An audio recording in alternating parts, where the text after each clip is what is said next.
pancaran nur ilahi berarti di kalbu kita. Alfus salam, alfus salam alaika wa ala alaika wa sahabatika wa man tabi'aka ya bal an-nasihah halat lahu an-nadamah. Barang siapa yang tidak mau menerima nasihat, maka ia akan menyesal pada akhirnya. Jangan pernah mengatakan aku masih muda.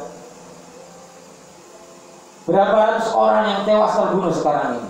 Mereka ditembak dan tewas di jalan-jalan dan dimasukkan ke dalam liang lahat, bahkan tanpa memakai kain kafan. Wahai manusia, jagalah dan lindungi diri kalian dan berusahalah untuk menjadi hamba Tuhan yang menciptakan kalian. Selain itu tidak ada lagi yang bermanfaat bagi kalian.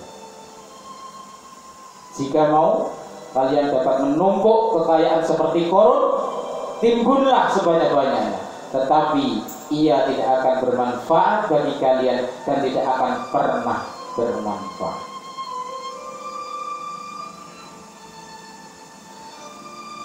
Kunci-kunci ruang harta Qarun sendiri harus diangkut dengan 60 unta dan setiap kunci berukuran sebesar jari telunjuk saya.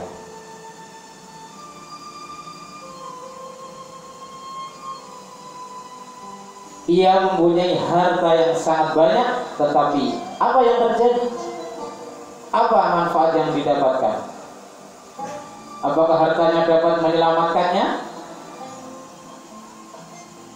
Pada akhirnya ia menghadapi kemurkaan Allah Subhanahu wa ta'ala karena ia tidak menerima Tuhannya dan tidak menerima Rasul yang Allah kirim kepadanya. Ia hanya mengatakan, ini semua berkat usahaku. Aku mempelajari ini dan tidak ada orang yang memberikan ini kepadaku. Ia begitu sombong sehingga pada akhirnya ia berakhir dalam keadaan hina.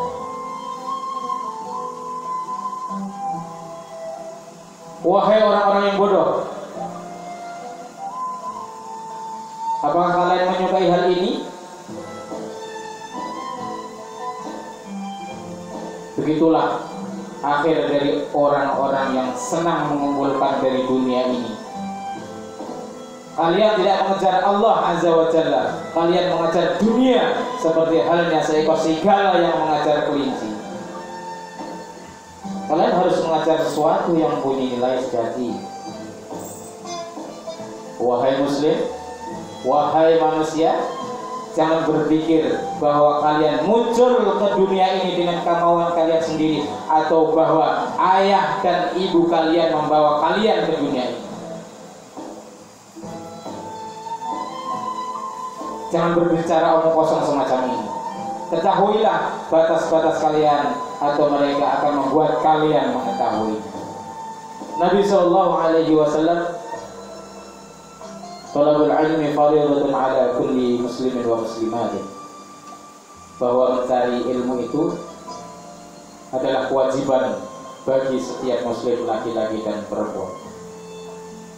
Hadis rawahu Ahmad dan Ibnu Majah. Utlubul ilmi minal mahdi ilal lahdi.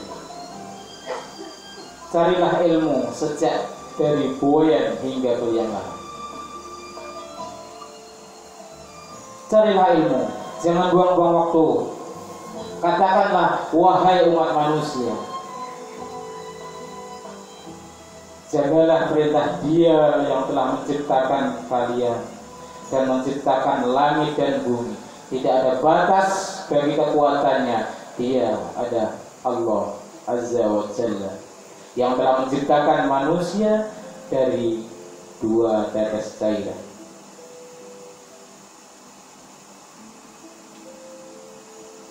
Yang dimaksud adalah cairan sperma dan induk telur dari seorang wanita. Kemudian Maulana berdiri kembali. Allah Azza wa Jalla membawa kita ke dunia dan mengutus nabi-nabinya agar kita dapat belajar. Ya Rabbi. Kemudian Maulana Syekh Nadir duduk kembali.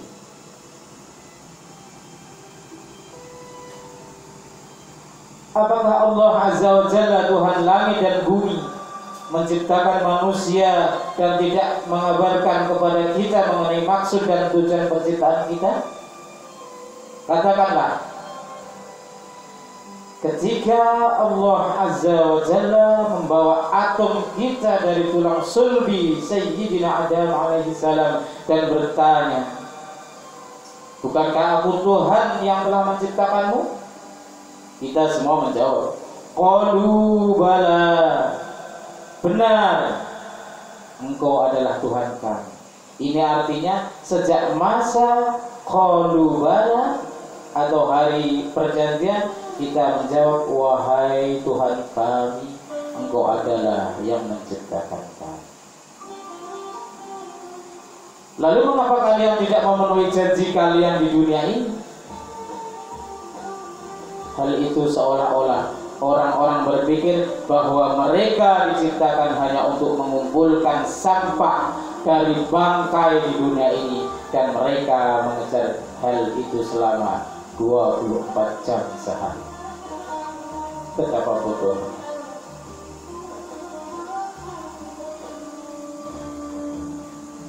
Kita harus menarik diri kita bersama-sama.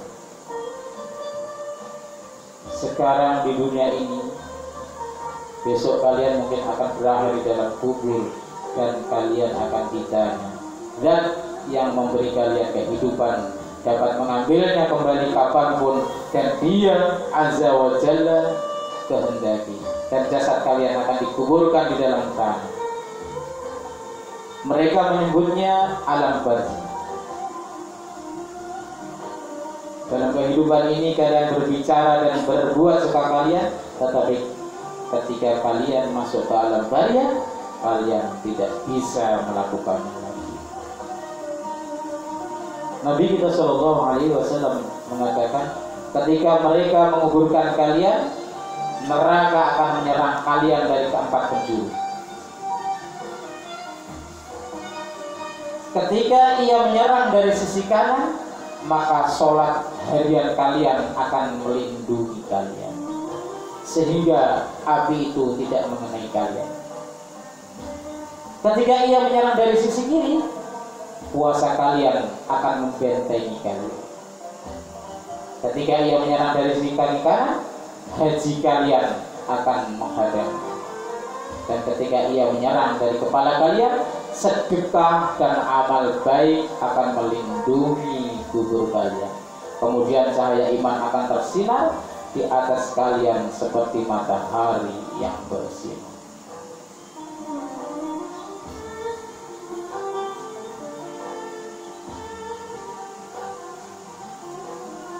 Sementara orang yang tidak sholat, api akan membakarnya dari sisi kanan. Ular berbisa, kalajengking, dan kobra akan menyerangnya dari sisi lain. Berbagai jenis serangga akan menggigitnya, memakannya, dan menyiksanya. Wahai manusia, ini bukanlah dongeng. Orang yang berpikir bahwa mereka adalah sesuatu, dan orang-orang yang lalai dan suka mengolok-olok Islam, kalian pikir menjadi muslim itu sebuah permainan? Mereka mengatakan kami bebas melakukan apa saja yang kami sukai. Kalian akan melihat apakah kalian bebas atau tidak ketika kalian masuk ke dalam kubur bersama ular, serangga, dan kalajengking yang menyerang kalian. Kalian melakukan apapun yang kalian sukai di dunia. Ketika seseorang masuk ke dalam kubur di mana ada berbagai jenis serangga, tidak ada seorang pun yang dapat mendengar cerita atau tangisan kalian.